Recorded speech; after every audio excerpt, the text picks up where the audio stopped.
Boa tarde a todos, a todas que estão aqui presentes, sejam muito bem-vindos ao nosso workshop. Essa é uma iniciativa do GT de Segurança do Open Insurance, promovida aqui pela estrutura de governança. Hoje vamos apresentar este workshop de cibersegurança e uso responsável de inteligência artificial.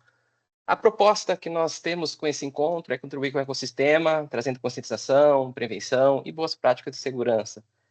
Considerando, é claro, que a inteligência artificial é o tema do momento. Quem nunca, a todo momento, na verdade, está ouvindo sobre IA? Então, nós acreditamos que este tema é de grande importância e que a disseminação desse conhecimento, boas práticas, é fundamental para promover o seu uso responsável e seguro dessa ferramenta. Então, diante disso, nós convidamos o nosso fornecedor, Dropwheel, fornecedor de segurança de informação, que irá falar um pouquinho mais sobre essa utilização. Então, Marcos, é contigo? Você que irá apresentar para nós? Isso, eu mesmo. Vocês me ouvem bem? Ouvimos, Marcos. Então, por gentileza, pode se apresentar. A tela Tá está bom. disponível para você. Fique à vontade em puxar a tela para você e, obviamente, fazer a apresentação deste workshop. Legal, legal. Bom, primeiro, obrigado pelo convite, né, aí da Alpine para falar um pouquinho sobre AI, um assunto que é bastante caro para mim, um assunto que eu tenho tentado acompanhar aí bastante com os olhos de segurança, né? Então, hoje a gente vai ter essa conversa de uma horinha aqui. Eu vou tentar trazer para vocês um pouco mais de como usar da forma certa e quais são os riscos aí do uso da inteligência artificial. Deixa eu compartilhar minha tela aqui com vocês. Vou botar em modo apresentação. Acho que é isso. Vocês conseguem ver a apresentação aí em modo apresentação? Consegue me confirmar Já alguém sim. que é... Beleza, Perfeito, ótimo. Marcos. Pode prosseguir. Então, pessoal, primeiro, como eu disse, obrigado aí pela oportunidade de estar conversando com a Alpine mais uma vez. Eu acho que há 2 anos atrás a gente teve uma conversa também sobre segurança de APIs, em que eu trouxe algumas informações aí para vocês e hoje eu fui convidado para falar sobre segurança de IA e como foi dito aí pelo Maurício, é o assunto da vez, né? E não é à toa que é o assunto da vez, é onde a gente tem, acho que uma grande quantidade de riscos e acho que vale a pena a gente dedicar um tempinho para falar sobre isso. Eu sou o Marcos, eu trabalho com segurança de aplicação de produto aqui da Califórnia, numa empresa de tecnologia para educação, né? Então, tenho tido a oportunidade de estar perto aqui da BR, São Francisco, Vale do Silício, ouvindo, conversando com pessoas sobre isso. Mas hoje, até respeitando aí a inteligência de todo mundo, essa nossa conversa não vai ser uma conversa que tem nenhum tipo de pirotecnia, não é nenhum tipo de frase de efeito, enfim. Vai ser uma conversa mais tranquila, que eu vou tentar trazer aqui um pouco do que eu tenho visto, um pouco do que eu tenho conversado com essas pessoas aqui e muito do que eu sou responsável por incluir nos produtos dos quais eu trabalho aqui, tá? Então, para a gente começar, essa conversa vai ter aí em torno de 1 hora e fiquem à vontade de trazer as questões que vocês tenham, perguntas aí no chat e depois, se a gente tiver tempo, a gente obviamente vai abrir para algumas perguntas para todo mundo, tá?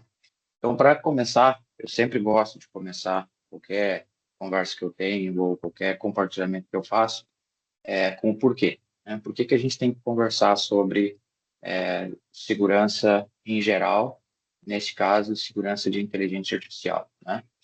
E existem inúmeros motivos, a gente podia passar aqui muito tempo falando sobre isso. AI não é uma coisa nova, né? AI, como a gente vem falando sobre AI, se popularizou em 2022, mas inteligência artificial, através do machine learning, já vem sendo utilizada há décadas, né?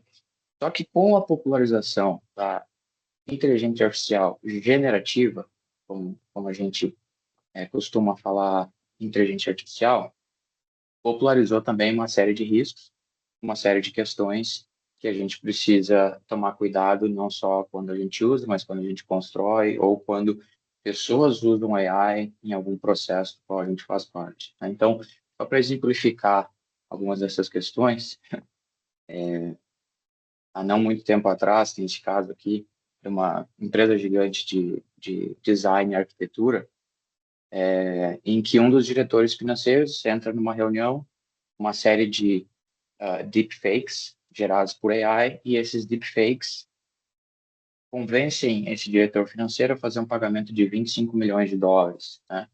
Essa história, às vezes, é um pouco meio mal contada, mas, em resumo, a empresa veio a público e confirmou que é isso que aconteceu e a AI foi utilizada para um ataque de engenharia social que resultou num prejuízo de 25 milhões de dólares. Bom, só isso já seria assim, opa, a gente precisa ver o que aconteceu e entender como se proteger disso.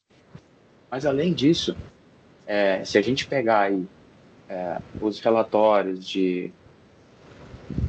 não sei se sou só eu, mas eu estou ouvindo um ruído bastante alto aqui para mim. Se eu consigo. Acho que é você, viu, Marcos? Eu tô ouvindo também, é tipo um vento. Tipo agora sim, silenciou. Obrigado. E aí, pessoal, aqui, se você olhar o relatório de incidentes mais recente aí que a IBM produz, que é um relatório bastante importante, eles já têm percebido que uma em cada 5 organizações tem alguma violação, tem algum problema de segurança ligado ao uso não autorizado de inteligência artificial. Então, pare e pensa só um minutinho com quantas empresas vocês interagem, seja através da Alpine, seja nas operações de negócio de vocês do dia a dia. E se você interage com pelo menos 5 empresas, uma delas já teve algum problema com o uso não autorizado de IA, certo? E isso é o que se sabe. Obviamente, tem mais casos que as empresas não assumem por questões legais, por questões de segurança, por questões de reputação. Então, eu diria que esse número é, inclusive, maior. Mas, dado números oficiais, a gente está falando já de um número crescente, um em cada 5, que é um número bastante grande, né? Se a gente for parar para pensar na quantidade de empresas que a gente tem, quantas empresas têm acesso a AI, e se você para pensar nas informações que a sua empresa tem acesso, nas informações que seus fornecedores têm acesso, esse número continua ou fica ainda mais importante, tá? E aí, trazendo, pessoal, assim, um pouco para o meu mundo, o mundo de segurança, tem algo que tem nos tirado o sono, sim, com muita frequência. Eu acho que também exemplifica a importância do porquê nós temos que pensar em segurança de AI, tá? E isso aqui é o que, há algumas semanas atrás, talvez vocês tenham visto sobre isso, talvez tenham lido sobre isso ou não. Mas, historicamente, em filmes e séries e na ficção científica, sempre se teve uma figura de um dispositivo que possa hackear qualquer outro dispositivo, né? Com certeza você já viu algum filme, alguma reportagem, alguma ficção científica sobre isso. Só que algumas semanas atrás, uma das maiores empresas de AI, a Anthropic, que muito provavelmente vocês conhecem como Claude, veio à tona dizendo que não ia liberar o modelo mais potente deles, ou o AI mais potente que eles têm, pelo risco e pelo poder que aquele modelo tem de atacar ciberneticamente outras entidades. Eles identificaram que aquele modelo ele era extremamente capaz, ou ele é extremamente capaz, de explorar vulnerabilidades ou identificar vulnerabilidades e explorar vulnerabilidades. E com isso, o tempo de exploração das vulnerabilidades está caindo para, inclusive, um número negativo, que se é que isso é possível, né? O que significa que mais de uma entidade está explorando a mesma vulnerabilidade antes mesmo dela ser divulgada, né? Tá, mas o que que isso tem a ver? O que que isso tem a ver com nós, como usuários? Bom, se você tem em mãos um modelo, né, eu vou falar um pouquinho sobre isso depois, mas quando você vai acessar uma ferramenta, uma plataforma como ChatGPT ou como Claude, ou seja uma plataforma interna, ou você está desenvolvendo um agente, a parte mais importante do agente é esse modelo. Logo, se você usa um modelo como esse, que é capaz de fazer isso, você tem que se preocupar ainda mais com os acessos que você dá para o agente ou para o modelo, quais são as informações que você entrega na mão desse modelo, porque uma outra coisa que foi observada aqui é que esses modelos eles já estão, dado um objetivo, tomando ações que são solicitadas. Então, modelos já estão tomando ações por conta própria mesmo que não tenham sido instruídos a fazer aquilo, porque eles focam no objetivo final. Então, digamos que o objetivo seja executar uma determinada tarefa, mesmo que você instrua ele a limitar as ações que ele pode tomar uma decisão por conta própria de dizer, não, eu preciso fazer mais isso ou mais aquilo para atingir o meu objetivo. Tá?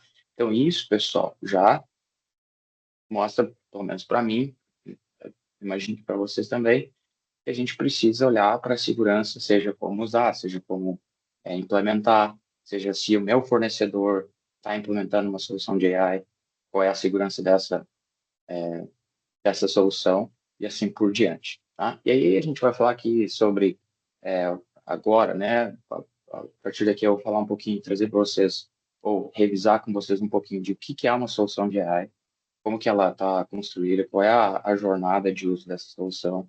E depois a gente vai falar dos riscos e algumas sugestões práticas para vocês. Tá bom?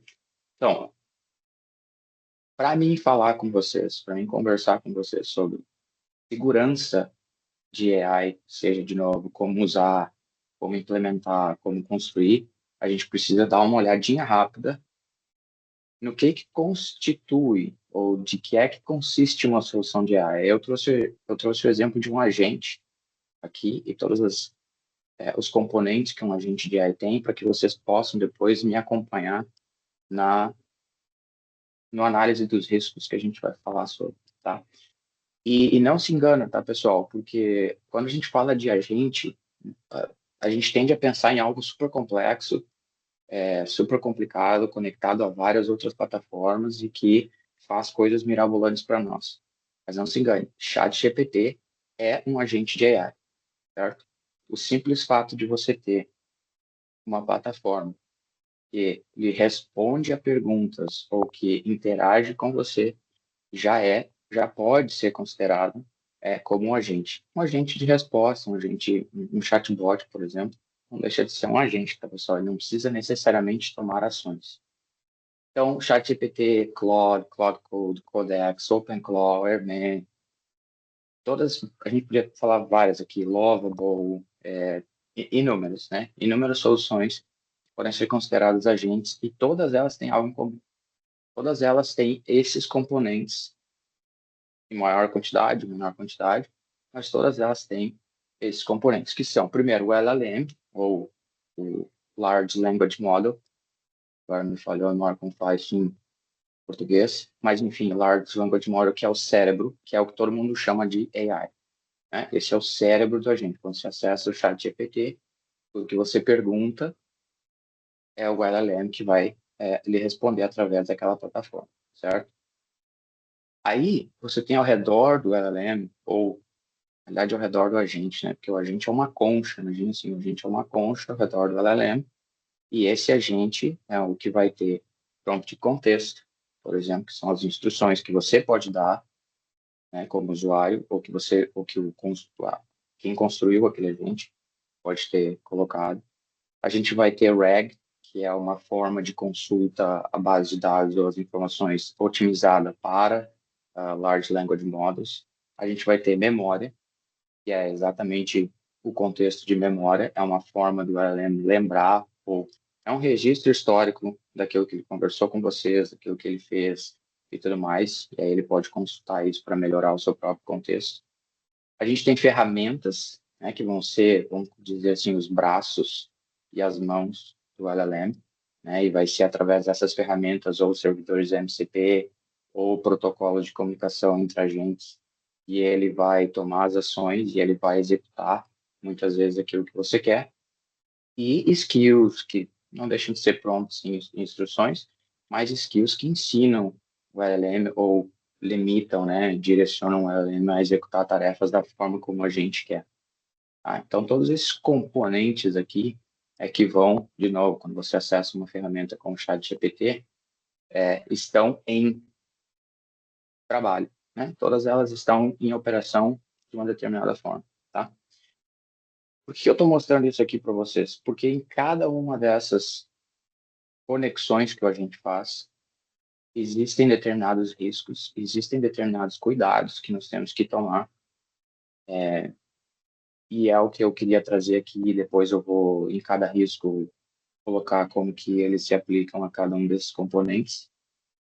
Mas eu queria dar essa pincelada aqui rápida, só para a gente ter uma base comum de, quando a gente fala de riscos de AI, a gente não está só falando da tela do navegador que a gente acessa ou da tela do celular e tudo mais. A gente pode estar falando de várias outras questões por trás aqui, tá? E aí, qual que é a jornada? Isso que também é importante para a gente, de novo, como eu falei, eu quero muito respeitar a assim, a inteligência de vocês para que a gente possa falar sobre coisas um pouquinho mais profundas aqui hoje. E para isso, a gente precisa olhar qual que é a jornada de uso de uma solução de AI, né? Porque você tem vários níveis de uso. Eu, por exemplo, atualmente, eu provavelmente estou usando em todos esses níveis algum tipo de solução de AI, e ela começa por simplesmente responder perguntas para mim, né? Então, eu tenho lá, vamos dizer, o ChatGPT, que eu vou acessar, fazer uma pergunta, o LLM, o agente vai me responder com uma resposta que pode ser certa, pode não ser, eu preciso validar. Em adição a isso, digamos que o LLM não tenha a informação que ele precisa para me responder, ele vai fazer uma consulta aí na gestão no segundo nível, e a gente já começa, se você voltar para aquela imagem que eu mostrei, você já começa a ter outras conexões, então você pergunta alguma coisa para o agente e ele precisa ou ir na web, ou você mesmo prover um documento, ou você mesmo prover uma base de dados, e ele usa aquilo para consultar as informações, né? Aí, na segunda vez que você perguntar, ele pode já lembrar de preferências que você tem, as ações que você tomou, o contexto no qual você está conversando com aquela AI, e assim por diante, né? E aí ele vai conectar, se você precisar, hoje, principalmente as maiores plataformas, né? O Claude, por exemplo, o Codex também, o OpenAI, o ChatGPT, hoje você pode conectar com inúmeros plugins, né? Então, você pode ter lá um projeto que você conecta com o seu Google Drive, você conecta com o seu e-mail, você conecta com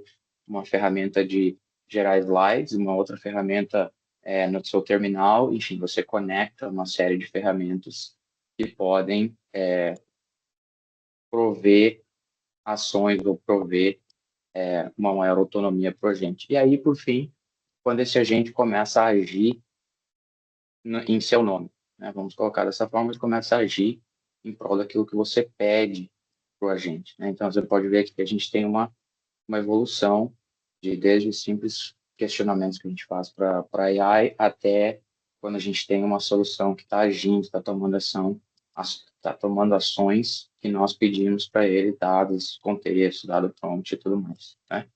E isso, pessoal, me leva a mostrar para vocês isso aqui. Nem toda AI carrega o mesmo risco, tá? Que isso é outra informação que às vezes a gente vê sendo disseminada por aí, que ou não tem risco nenhum, ou é o fim do mundo.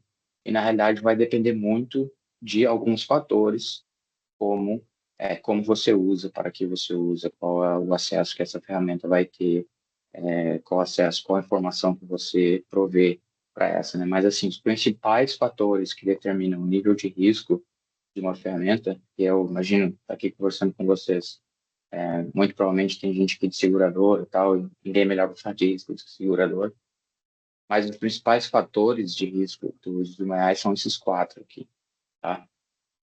A sensibilidade dos dados. Então, você está conversando com o ChatGPT, você sempre precisa se questionar quais são os dados que ele tem acesso ou que eu estou dando acesso, seja o ChatGPT ou outra gente. Eu estou só usando o exemplo do ChatGPT porque eu acho que é o mais próximo da nossa realidade no dia a dia como pessoas, né? Qual que é o alcance desse acesso? Então, por exemplo, se eu conecto esse agente ao meu Google Drive, ou eu conecto com outra solução de armazenamento de arquivos, ou eu conecto a uma base de dados, ou eu dou acesso total ao meu e-mail, né? Qual que é o alcance desse acesso? Aí isso também vai determinar aí o nível de risco. Qual que é a autonomia? Qual que é o nível de permissão que esse agente vai ter, ou que a solução de AI vai ter? Eu dou acesso ao meu e-mail e dou acesso à escrita, dou acesso ao meu e-mail e dou acesso a enviar e-mails, eu acesso ao meu e-mail e dou acesso a só leitura, tudo isso muda ou compõe esse nível de risco. E, por fim, obviamente, o impacto de algo que possa dar errado, né? Então, digamos que você provê dados, você provê acesso, você provê autonomia, em uma situação que, se acontecer qualquer coisa, não tem impacto ou tem muito pouco impacto no seu dia a dia, na sua operação. Ok, o risco talvez não seja tão grande. Agora, você coloca tudo isso em uma situação na frente do seu cliente, por exemplo, em que uma informação errada pode gerar uma questão legal ou pode gerar uma compra equivocada, né? A gente já viu casos em que uma informação errada gerou isso, tá? E, enfim, então, a ideia é mostrar aqui que, dado aqueles componentes, dado a jornada ou a evolução do uso, né? Quanto mais complexo o uso, mais componentes você vai ter, junto com quais os dados que você fornece, qual o alcance do acesso, qual a autonomia, qual o impacto do erro, aí a gente consegue começar a falar sobre nível de risco. Qual que é o nível de risco de uma solução, de como usar e tudo mais, tá?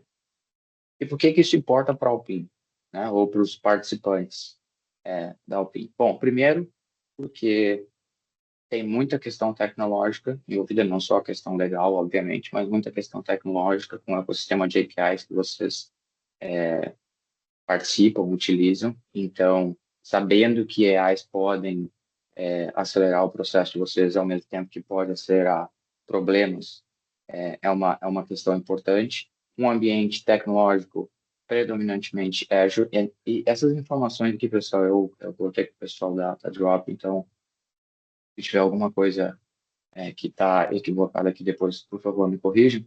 Mas Microsoft Azure é um ambiente extremamente propício para os GI. Microsoft é uma das principais players de AI e provê, acho que uma das maiores plataformas através do Microsoft Copilot, do Cowork, do GitHub Copilot para uso de AI, inclusive na Azure. Então, assim, se tem essa oportunidade, mas ao mesmo tempo se tem a responsabilidade de usar isso de forma correta. A operação de vocês é muito, assim, interliga, né, uma quantidade de fornecedores e prestadores de serviço muito grande, e a gente vai falar, inclusive, sobre um risco desse em seguida. E quanto mais fornecedores, como vocês bem sabem, quanto mais fornecedores, mais empresas se conversando, mais prestadores de serviços, maior a possibilidade de um risco e maior a necessidade de regras muito bem definidas, seja manual, seja regulamentação, tudo mais, coisa que vocês já têm bastante.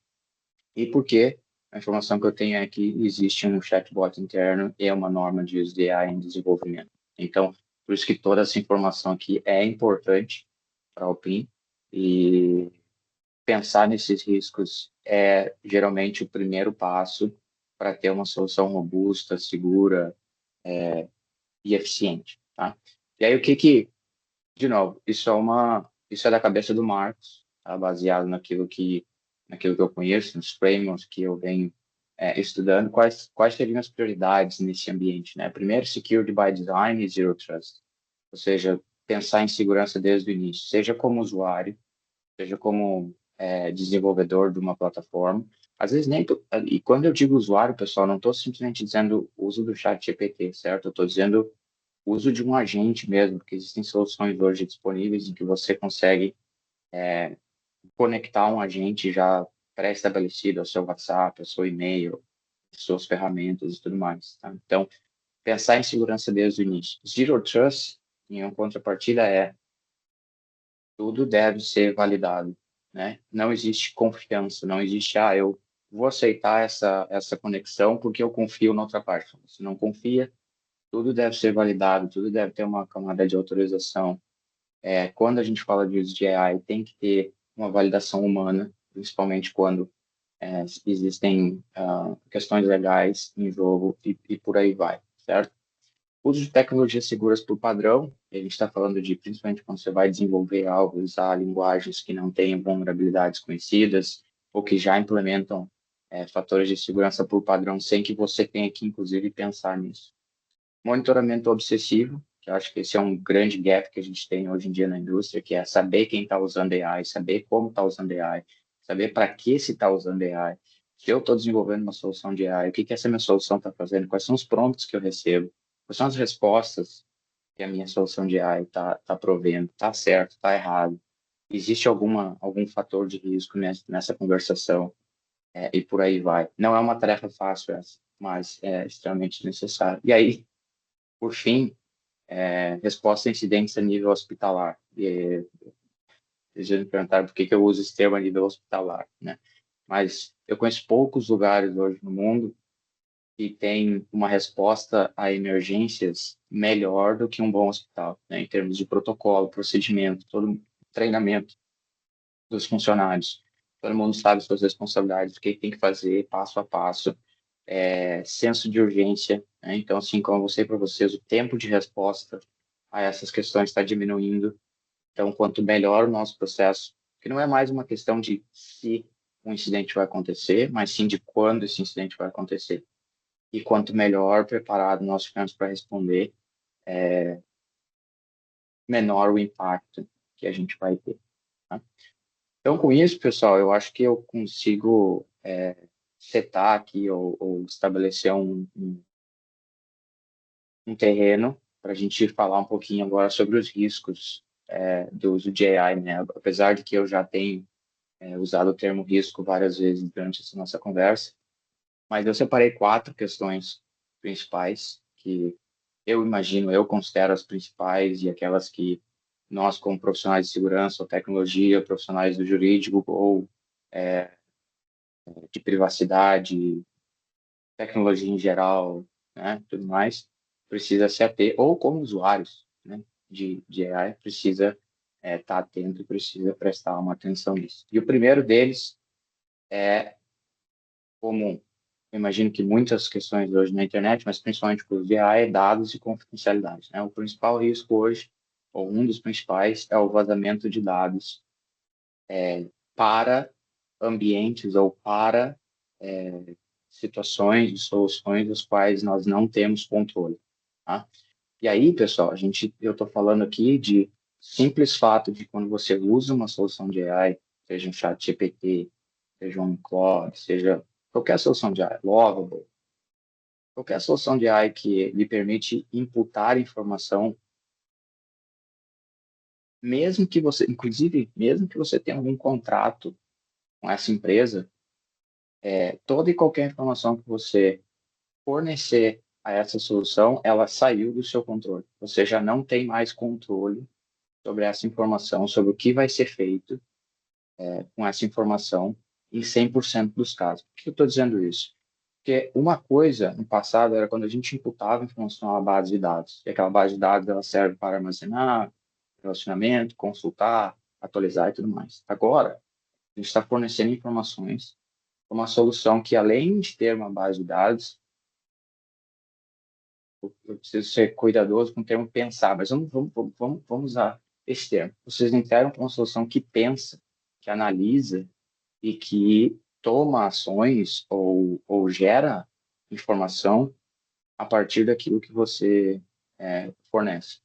E aí, imagina que tudo que você fornece para aquela solução, caso ela não esteja configurada da forma correta, outros usuários talvez possam ter acesso a essa mesma informação.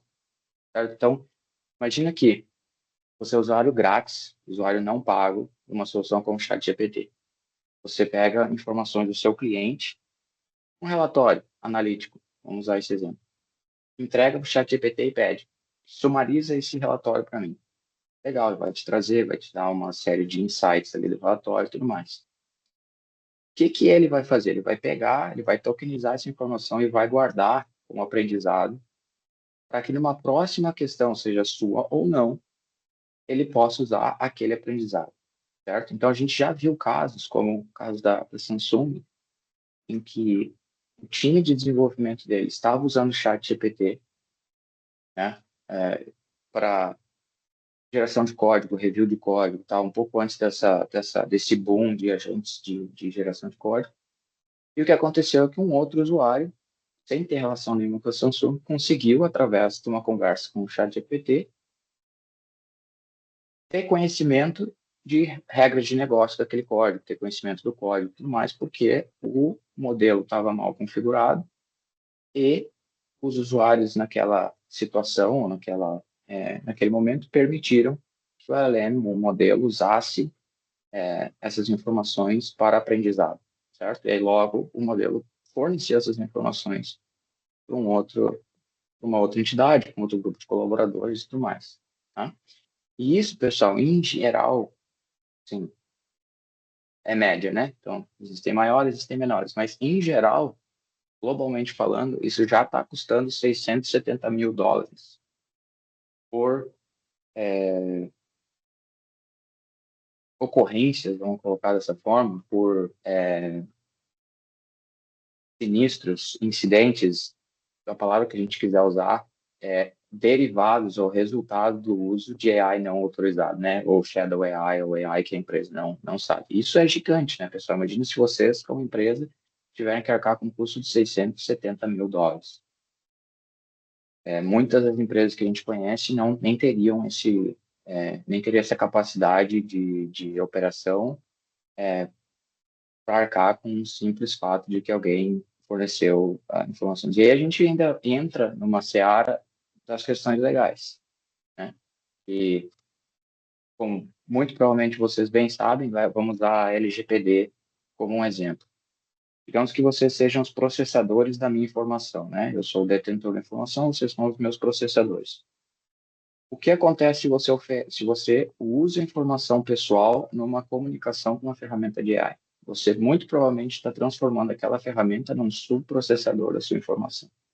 Logo, você está estendendo a sua responsabilidade legal para aquela ferramenta. Se aquela ferramenta fizer qualquer coisa de errado ou expor a sua informação, você pode ser corresponsabilizado, ou provavelmente vai ser corresponsabilizado por aquilo, né? E assim por diante. Então, existem questões contratuais e tudo mais. Então, o vazamento de dados é uma questão extremamente crítica, né, que a gente precisa observar. E aí, estou trazendo aqui para vocês para não ficar completamente teórico,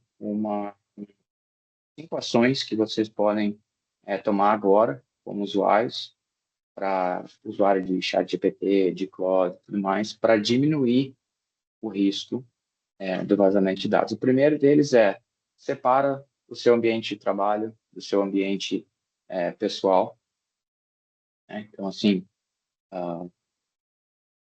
tudo que você faz no seu dia a dia separa muito bem, isso é para trabalho, isso é para pessoal. Não mistura essas contas, né? Porque, de novo, o aprendizado acontece, mesmo que não com outros usuários, o aprendizado acontece entre as suas informações. Então, você pode expor algo pessoal que pode ser usado no seu aprendizado de trabalho e tudo mais, né? E o contrário é verdadeiro. Você não quer dados dos seus clientes, você não quer dados da sua empresa escorregando para o seu ambiente pessoal, ou não deveria querer. Então, esse é o primeiro. O segundo, todas essas plataformas, elas têm hoje a possibilidade de você desativar o treinamento. Significa que você tem a possibilidade de ir lá nas configurações de dizer: eu não quero que você use as minhas informações para treinar os seus modelos, né? Então, ChatGPT lá no Data Controls, no Cloud, no Privacy, tal, isso informação você consegue dando um Google, ele vai lhe mostrar como fazer, mas assim, super rápido e extremamente importante, caso você não queira que essa informação seja reutilizada. Persistência, assim como no browser, hoje em dia você já consegue usar um chat temporário no chat GPT. Então, digamos que você quer só uma pergunta rápida, alguma coisa, não quer que isso afete nada que você já tenha feito, você usa um chat temporário ou incógnito mode, como eles chamam, né? Aí a gente está falando aqui de exposição e acesso também, que vão ser coisas como você hoje pode compartilhar suas conversas com o chat GPT ou com o Claude e tudo mais, que é uma funcionalidade super útil, por sinal, mas que assim que você gera um link de compartilhamento, esse link fica ativo. Então, assim, qual que é a recomendação? Uma vez por semana, uma vez por mês, vai lá nos seus links, revise esses links. Eles não são mais necessários, se você não precisa mais da conexão com aquelas aplicações, vai lá e remove elas, que aí você reduz a sua superfície de risco. E, por fim, ativa múltiplo fator de autenticação, né? Para acessar essas ferramentas e desabilite sessões desconhecidas. Então, vai lá, acessa a plataforma, identifica quais são os dispositivos conectados com a sua conta, e se você identificar qualquer dispositivo que você não conhece, você desautoriza, certo? E aí, um lembrete, né, que não ter o modelo treinado com a sua informação não exime você de qualquer coisa que aconteça caso você forneça dados para aquele modelo, né? Então, assim, desligar o treinamento não significa agora posso fornecer qualquer tipo de dados para o LLM, para o modelo. Isso não é verdade, pessoal. Até porque eu arrisco dizer que nós não temos total conhecimento do que um modelo pode, o que o modelo faz por trás das cenas lá. E acredito que a gente ainda vai descobrir várias questões sobre até onde o modelo vai, até onde as empresas de AI têm acesso às nossas informações, tá? E aí o segundo risco, pessoal, que é tão importante quanto, acho que qualquer um dos quatro aqui vai ser, é a tradicional autorização, né? A gente for falar aqui de segurança de API, segurança de aplicação web, segurança de uso de AI, a autorização vai estar sempre no meio. E para a gente resumir de uma forma bastante simples aqui, a autorização é a que você dá acesso e de que forma você dá acesso. E quando a gente fala de dar acesso, pessoal, não é simplesmente configuração, tá? O momento que você fornece dados para uma aplicação, seja pelo browser, seja pelo seu terminal, seja através de um documento, você está dando acesso àquela entidade, né? Então, assim, qual que é o acesso que você dá? Quais são as credenciais a qual essa solução vai ter acesso? Por exemplo, quando você conecta uma solução como o ChatGPT ao seu Google Drive, ele assume a sua credencial, ele assume a sua identidade no Google Drive e tudo que é feito através dele aparece como sendo feito por você, não aparece sendo feito pelo ChatGPT. Então, quais são os acessos que você está dando? Quais são as permissões daquele acesso, né?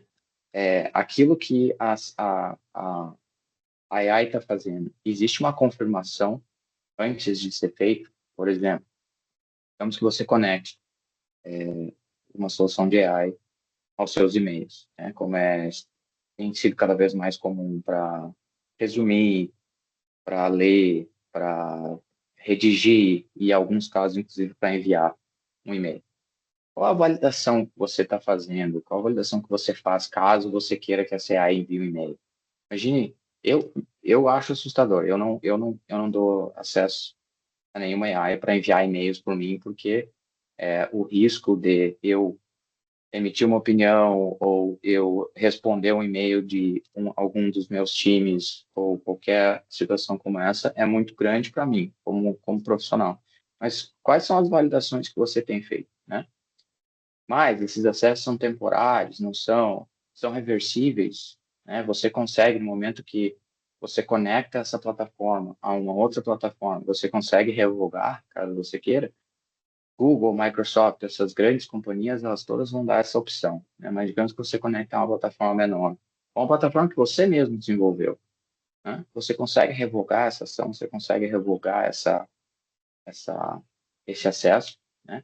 E aí, trazendo um caso, assim, um caso extremamente, ou extremo caso de problema que aconteceu, existe essa empresa chamada Replit, né, que é uma empresa que fornece base de dados, que fornece AI, que ela tem um agente de construção de aplicação e tudo mais, em que um desenvolvedor, que se eu não me engano era inclusive o CEO da empresa, decidiu usar um agente para fazer algumas operações de base de dados, e esse agente, mesmo tendo aquilo que eu falei anteriormente, mesmo tendo instruções para não executar certas ações, executou uma ação não reversível de remoção de dados.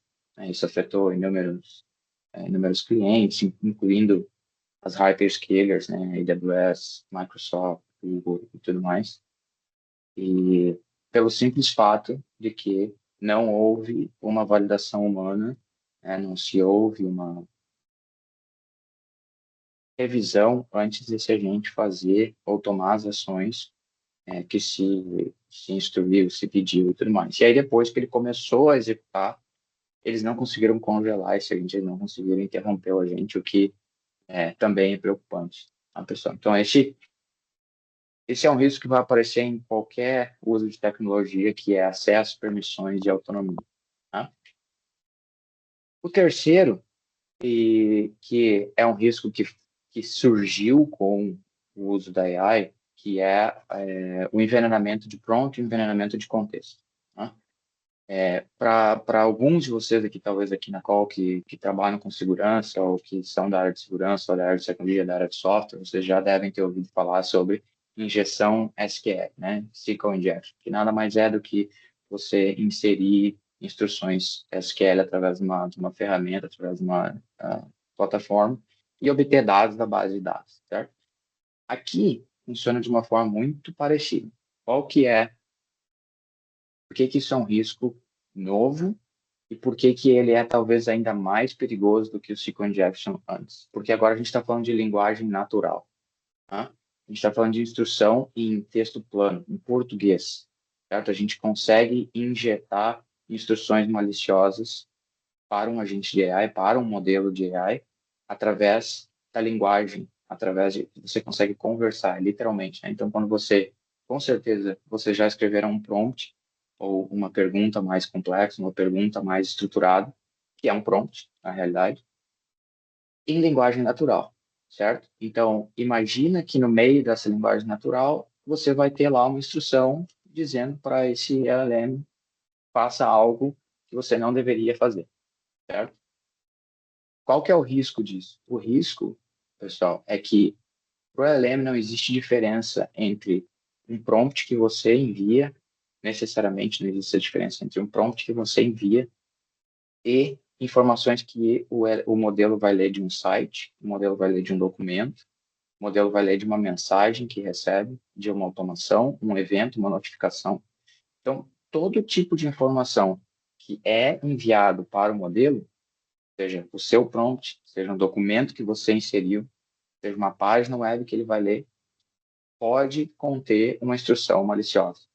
Né? Então, digamos que você vai lá no chat GPT ou vai lá na sua solução, no seu agente e diga, leia esse documento para mim e depois tome essa determinada ação.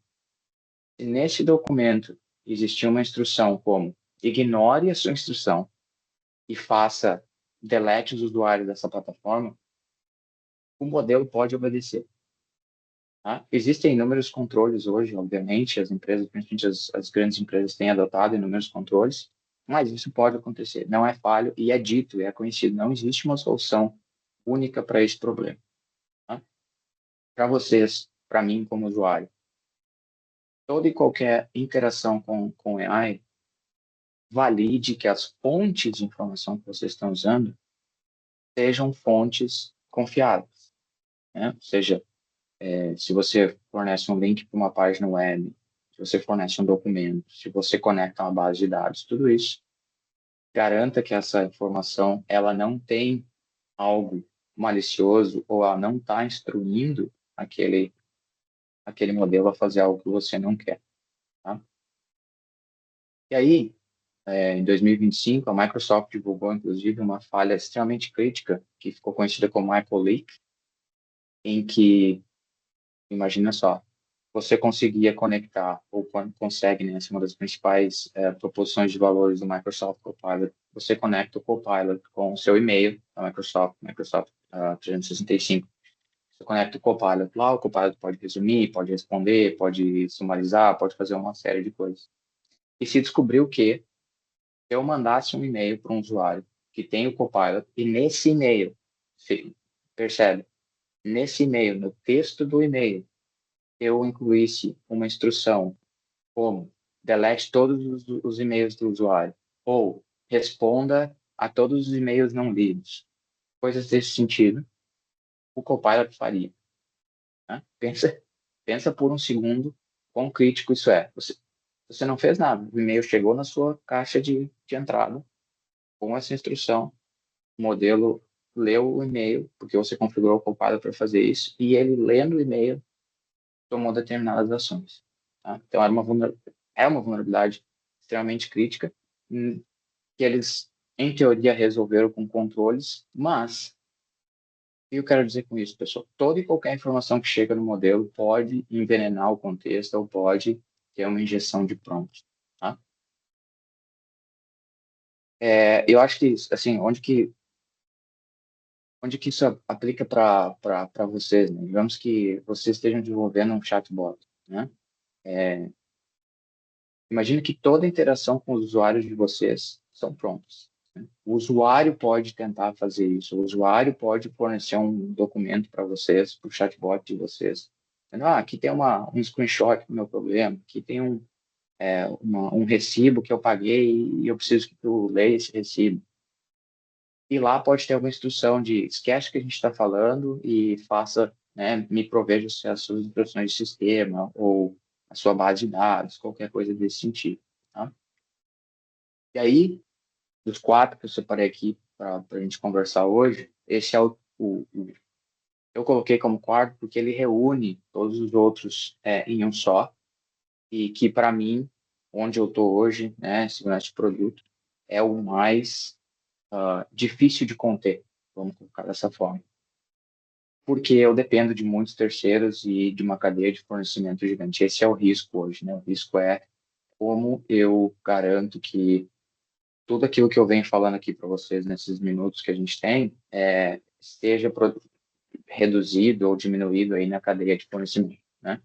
E aí deixa eu até voltar aqui para vocês, mas pensa nessa imagem aqui, certo? Todos esses componentes que a gente tem aqui podem ser ou um fornecedor, e aí vai ser um terceiro, né? Mas pode ser código aberto, pode ser um fornecedor, pode ser simplesmente uma empresa parceira, que não necessariamente é um fornecedor, mas é um terceiro, que vai fornecer para vocês ou um prompt, ou uma ferramenta, ou um skill. Geralmente, a não ser que você trabalhe em uma empresa de AI, uma empresa que gera modelo, sempre o modelo vai ser de um terceiro.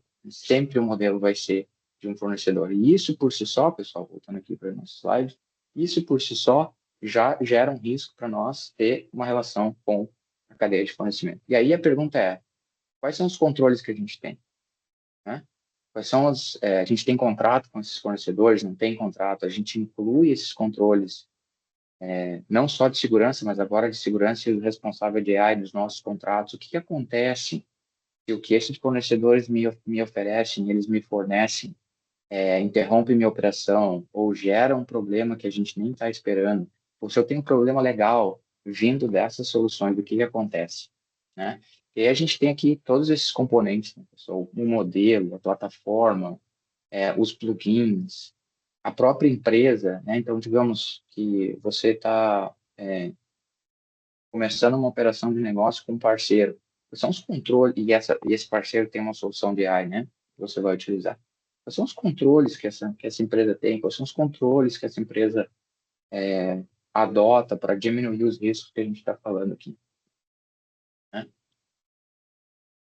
Por isso que, para mim, esse é o mais difícil de conter, porque ele exige uma série gigante de processos, de investimento, de um certo nível de confiança, né? Porque a gente sabe que muitas vezes a gente não consegue não usar o serviço de um determinado fornecedor, porque eles são os únicos ou os melhores que fornecem aquele determinado serviço, e nós temos que nos adaptar ao uso desse serviço. E muitas vezes o que a gente consegue ter é um contrato bem redigido, é um contrato com cláusulas bastante fortes, cláusulas de auditoria e tudo mais, que geralmente acabam nos custando também para garantir que eles sejam respeitados, tá? Mas para o usuário, pensa assim, você como usuário, no momento que você acessa o ChatGPT, acessa um Claude, etc., você está acessando uma plataforma de terceiros. Quais informações você vai fornecer? Você forneceria essas informações para um estranho? Você forneceria essas informações para um prestador de serviço se fosse um prestador de serviço físico? Então, esse tipo de pensamento aqui nos ajuda a reduzir esse tipo de risco, tá? E aí, pessoal, só para mostrar aqui, daquela jornada de uso que eu falei, né? Responde, consulta, lembra, conecta e age, aonde que esses riscos se identificam, né? Aí você pode ver que, por exemplo, dados de confidencialidade, eles permeiam todas as camadas, né, desse uso. Terceiros de cadeia de fornecimento da mesma forma, porque, como eu falei, só de acessar uma plataforma que não foi você que construiu, você já está dependendo dessa cadeia de fornecimento. E assim por diante, tá? Não vou me ater muito aqui, eu queria só trazer depois esse material vai estar disponível para vocês podem também ver, mas só para fechar, então, essa parte dos riscos. E aí, eu queria trazer aqui para vocês, dado isso que a gente já falou sobre o que é uma ferramenta de AI, do que ela é composta, a jornada de uso, que nem todas elas têm o mesmo risco, quais são alguns dos riscos que a gente precisa observar, o que vocês podem fazer, né? Isso é uma coisa, e assim, pessoal, esse framework aqui, ele não é um framework oficial, ele não está vindo de uma fonte comunista, tal. Ele é uma coisa que eu uso para mim, né? Que eu uso no meu dia a dia, principalmente quando eu vou começar a usar uma nova solução de AI, e ele é composto dessas 5 perguntas para mim mesmo, tá? E, obviamente, a gente busca significado em tudo, então, coincidentemente, ele se tornou ali o acrônimo para dados, né? Mas a primeira pergunta é, quais os dados que a gente vai fornecer para essa solução, né? Existem dados pessoais, existem credenciais, existem segredos e tudo mais. Qual é o acesso que a gente vai dar para essa solução, né? Essa solução vai respeitar que ela só acessa as informações que você tem acesso ou que o usuário que vai usar tem acesso? Como você garante isso? Quais são as decisões, né, que essa plataforma vai tomar e ela vai ser validada por alguém? Como é que você garante que tem uma pessoa ou tem um ser humano validando as decisões que a plataforma toma? E às vezes uma decisão pode ser simplesmente a geração de um relatório, né? Dependendo de quem vai ler esse relatório, esse relatório é uma decisão por si só. E assim por diante, né? A operação, como que a gente vai como que a gente vai garantir a operação? Ela apenas recomenda, ela executa, aquilo é reversível? Como é que eu controlo, né? Por exemplo, se eu identificar que a minha solução está indo para um caminho que não é o que eu quero, eu consigo estopar ela, eu consigo parar ela naquele momento. Eu tenho um que a gente chama de um kill switch, né? Eu consigo matar a minha solução se eu precisar, porque é literalmente o que a gente precisa fazer muitas vezes. E, por fim, quem que vai monitorar isso, né? Quem que vai monitorar essa solução? Mesmo eu como usuário, eu acessando o ChatGPT, quem monitora o meu uso do ChatGPT? Quem monitora o meu uso de geração de código? Quem monitora esse uso? E caso eu faça algo errado, ou caso a minha solução faça algo que não deveria fazer, qual que é o nosso plano de resposta, tá? E aí, pessoal, isso aqui tem vários níveis, obviamente, né? Você, como usuário, vai adotar um nível menor, menos complexo, mas como uma companhia, você precisa ter isso aqui muito bem. Isso aqui comporia um processo de governança, inclusive, do uso de AI, tá? E aí eu pensei em trazer aqui um exemplo prático para a Alpine, mas como a gente tem poucos minutos, eu vou passar isso aqui. E eu trouxe também um exemplo prático sobre como construir ou integrar, né, os controles mínimos que segue aquele mesmo framework dos dados, né? Então, quais são os acessos, quais são os dados, quais são as ações, terceiros e tudo mais. Então, eu vou, em respeito ao nosso tempo e tempo de vocês, eu vou passar aqui, mas esse material vai estar disponível. E aí, por fim, pessoal, algumas mensagens que eu queria tentar aqui, assim, que vocês levassem dessa nossa conversa é que, primeiro, nem toda AI carrega o mesmo risco, tá? Então, assim, não se deixe levar por aquela narrativa de que ou não tem risco nenhum, ou é o fim do mundo. E, na realidade, não é, tá, pessoal? Para cada tipo de uso, você vai ter um determinado nível de risco, tá? Segundo, não dê acesso a um agente de AI ou uma solução de AI que você não daria a um estranho. A AI é uma entidade estranha, tá, pessoal? E, de novo, ela tem autonomia, cuidado com o termo que eu digo, mas ela pensa por si só, né? Então, ela toma decisões por si só. Então, sempre fique com o pé atrás e não dê acesso que você não daria, seja um estranho, seja um usuário que não deveria ter esse acesso. a AI tem que ser vista dessa mesma forma, né? Terceiro, utilize somente ferramentas autorizadas, né? Seja pelo seu time de segurança, seu time de privacidade, seu time jurídico, porque esses times geralmente têm a incumbência de revisar, avaliar e determinar quais são as melhores ferramentas, melhores plataformas, as regras de uso, tudo mais. Então, faz um favorzinho para eles e usa essas ferramentas, tá? É, aqui, número 4, trate conteúdo externo e cadeia de fornecimento como superfície de risco. Lembra que eu falei de Zero Trust, né?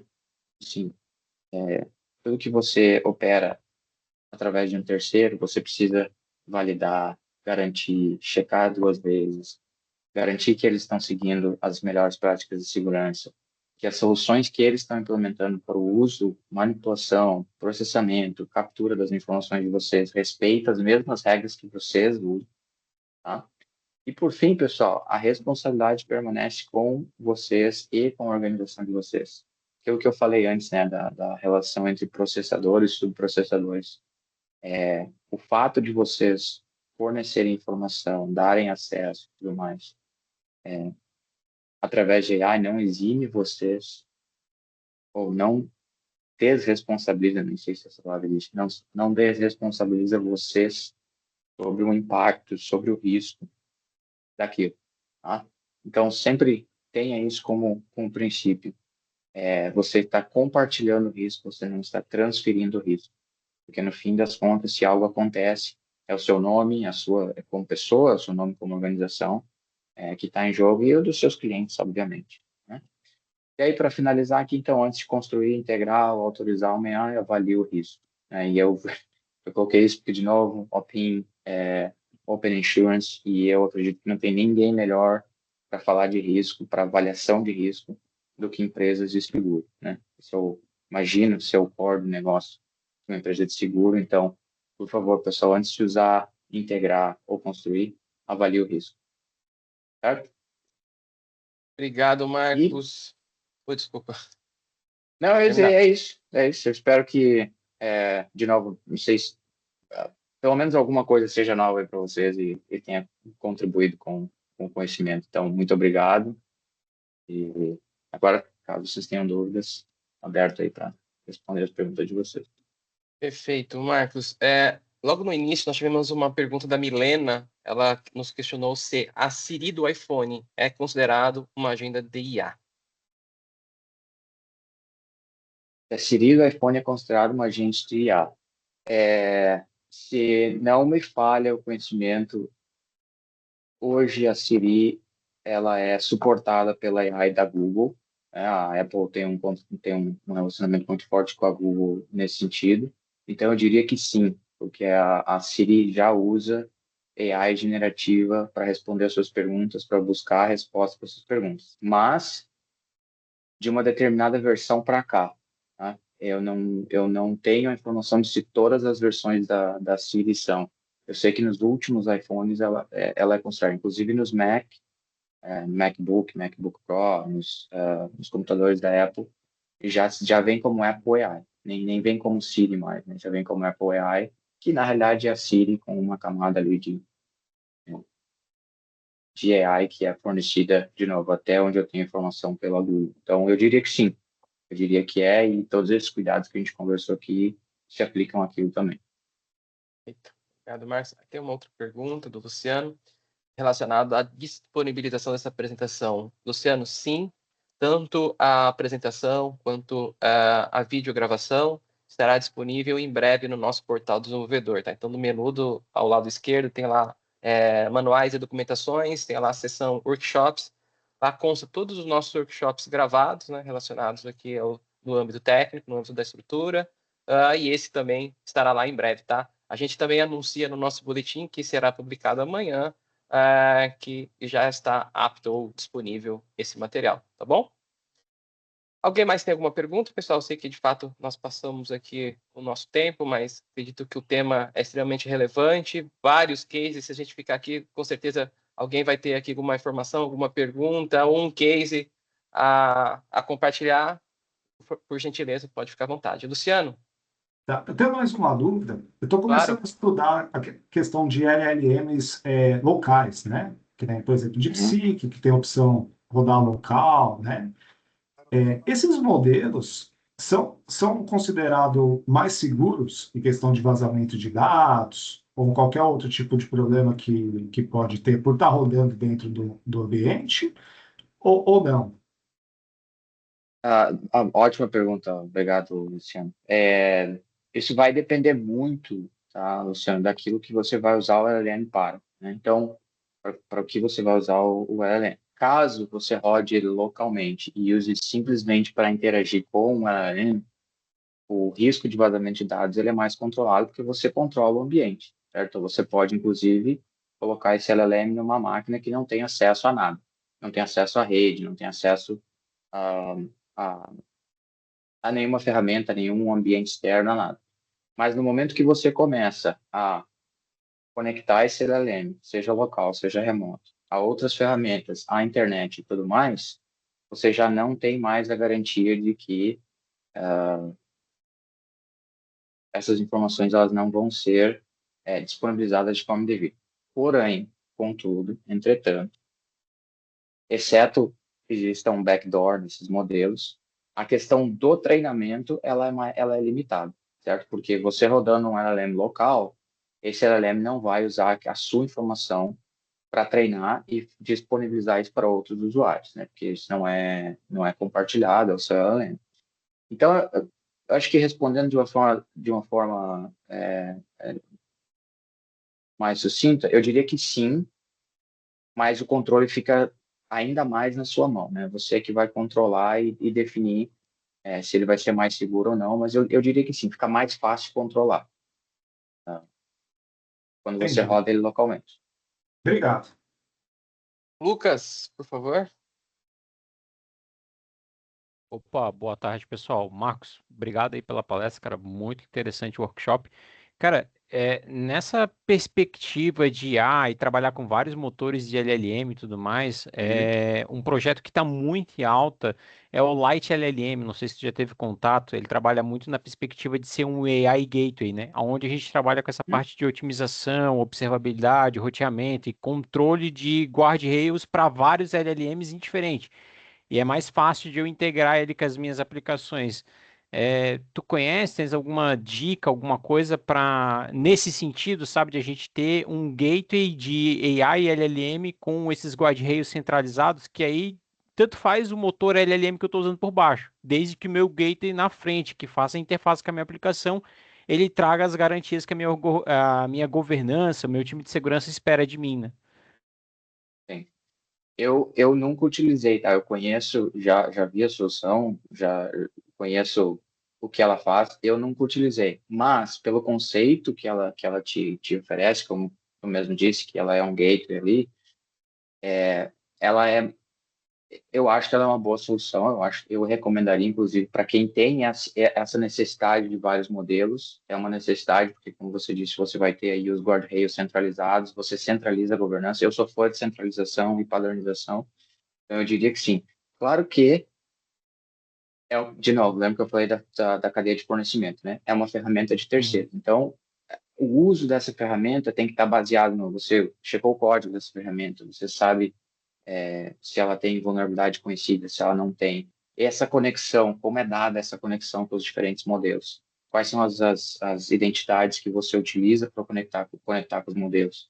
Como que ela decide, por exemplo, né? Quando a gente está falando de otimização, segurança, como que ela decide em qual modelo ela vai utilizar para cada determinada tarefa, né? Então, essas são todas questões que eu não tenho resposta especificamente sobre o Light LLM, mas eu Uhum. sou fã. Se eu fosse construir uma aplicação de AI que depende de vários modelos, eu com certeza utilizaria uma solução como essa entre o meu usuário, entre o meu front-end e a plataforma, né, para que direcione e me dê com um painel de controle, como tu disseste, para guardrail, para política, para observabilidade, e inclusive, por exemplo, tem esse modelo aqui que a gente identificou que ele não é tão seguro, desconecta ele da plataforma, né? Provavelmente é mais fácil fazendo isso através desse gateway do que tendo que alterar teu código e tudo isso. Então, eu acho que você tem uma outra que, se não me engano, é a Open Router, que também tem uma função similar, e eu acredito Sim. até que é o futuro. Acho que é uma boa solução. Eu peguei um pouco desse projeto Open Router, só fiquei um pouco receoso porque ele é todo SaaS, né? Então tu acaba expondo chaves, API keys, muitas coisas lá. O Lite eu acho que eu achei um pouco mais prudente porque tu pode rodar ele localmente.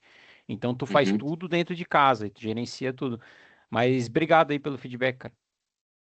Não? Obrigado, Ótimo. Lucas. Alguém mais gostaria de fazer alguma pergunta ao Marcos? Marcos, alguma consideração? Não, de novo, só agradecer pela oportunidade. Esse é um tema que evolui a cada dia, muda, né? Então, a gente, para se manter seguro, tem que estar sempre em constante contato com isso.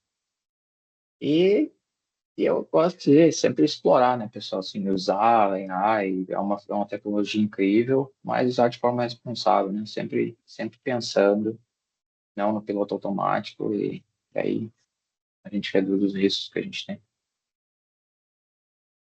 Bom, então, diante disso, em nome da estrutura, gostaríamos de agradecer Marcos, time Drop, pela apresentação desse workshop e aos presentes também, sem sombra de dúvida, agradecer pela atenção e confiança. Oi, Ana, você levantou a mão, gostaria de algo? Fique à vontade. Enfim, desejar a vocês aí todos um excelente fim de tarde, continuidade de semana e até o próximo workshop da estrutura do OpenShures. Grande abraço, pessoal. Até mais. Tchau. Tchau, obrigada.